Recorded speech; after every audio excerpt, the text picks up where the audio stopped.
Hi children, எல்லோரும் எப்படி இருக்கீங்க? நல்லா இருக்கீங்களா? இன்றைக்கி ஸ்ரீலலிதா கதை நேரம் பகுதிக்கு போகலாம். நம்முடைய சேனல் நேம் தான் ஸ்ரீலலிதா கதை நேரம். அதில் devotional stories, moral stories, maths game, general knowledge points, அப்புறம் இந்த பண்டிகை சிறப்புகள் இதெல்லாம் நம்ம பார்த்துட்ருக்குறோம். ராமாயண தொடரும் பார்த்துட்ருக்கோம். இன்றைக்கி நம்ம ஆடி மாதத்திற்கு உரிய ஆடிப்பெருக்கு நிகழ்ச்சி, அதை பற்றிய ஒரு முக்கியத்துவம், அதனுடைய முக்கியத்துவம், அந்த விழா வந்து நம்ம எப்போ கொண்டாடுறோம், ஏன் கொண்டாடுறோங்கிறத பற்றி நாம் தெரிஞ்சுக்கலாம். அதாவது ஆடிப்பெருக்கு என்ற ஒரு நாளின் சிறப்புகளை பற்றி நம்ம இன்றைக்கி பார்க்கலாம். சரிங்களா? இந்த வருடம் ஆடிப்பெருக்கு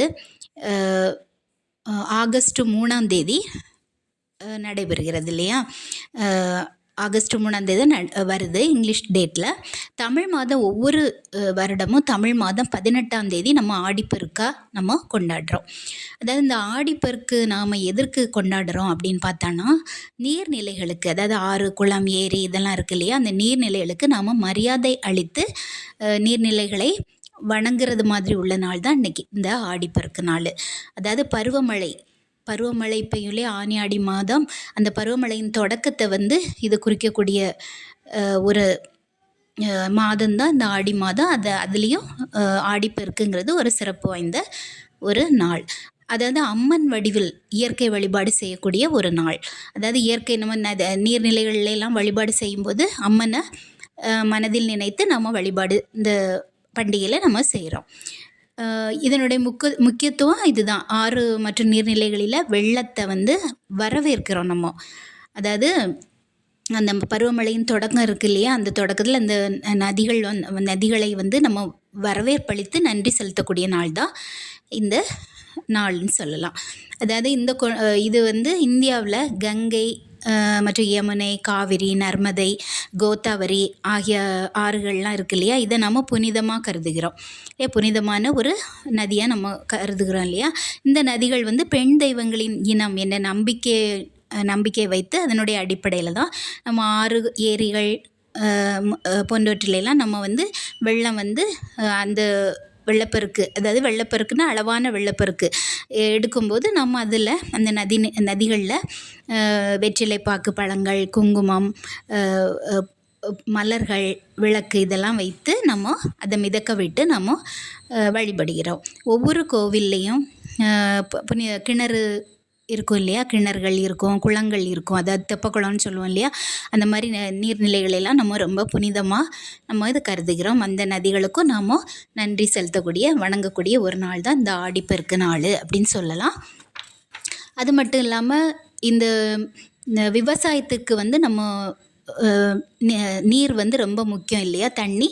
ஸோ இது வந்து தண்ணி அளவாக நம்மளுக்கு மழை வெள்ளம் வந்து மழை அளவாக பெய்து நமக்கு விவசாயம் செழிக்கணும் அப்படிங்கிற ஒரு நோக்கத்தில் தான் இந்த நாளை நம்ம புனிதமாக நம்ம அதை வரவேற்று வணங்குகிறோம்.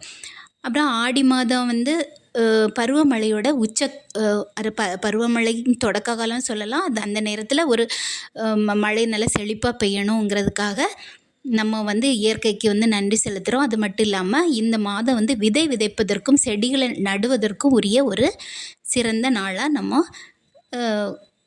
கருதலாம்.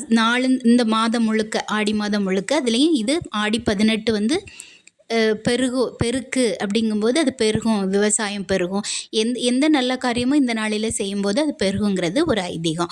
அது மட்டும் இல்லாமல் முளைப்பாரி எடுத்துட்டு அம்மன் கோவில்கள்லாம், அதுவும் குறிப்பாக கிராமங்கள்லாம் 9 தானியங்கள் இருக்கு இல்லையா? நவதானியங்கள், அதை வந்து முளைக்க விட்டு நவதானியங்களில் வந்து அந்த முளைப்பாரின்னு சொல்லுவோம் இல்லையா? அதை தலையில் சுமந்து ஊர்வலமாக ஆற்றை நோக்கி பெண்கள்லாம் நடந்து போய் பூஜை செய்வாங்க.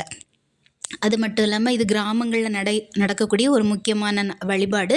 ஊர்வலம் வந்து மாதிரி முளைப்பாரி ஊர்வலம் புறப்படுறதுக்கு முன்னாடி அவங்க வந்து நல்ல பக்தி பாடல்கள், ஆட்டம் பாட்டம், அப்புறம் கும்மி பாட்டு, அப்புறம் சிறப்பு வாய்ந்த அம்மன் பாடல்கள், சாமி பாட்டெலாம் வந்து பாடி இதை வந்து இந்த விழாவை நல்ல அமர்க்களமாக அவங்க கொண்டாடுறாங்க. இதனுடைய இந்த வழிபாட்டுக்கு பேர் அம்மன் உடனுறை ஊர்வலம் அப்படின்னு சொல்லுவாங்க. அந்த முளைப்பாரி ஊர்வலத்தை அந்த அம்மன் உடனுறை ஊர்வலம் அப்படின்னு சொல்லுவாங்க.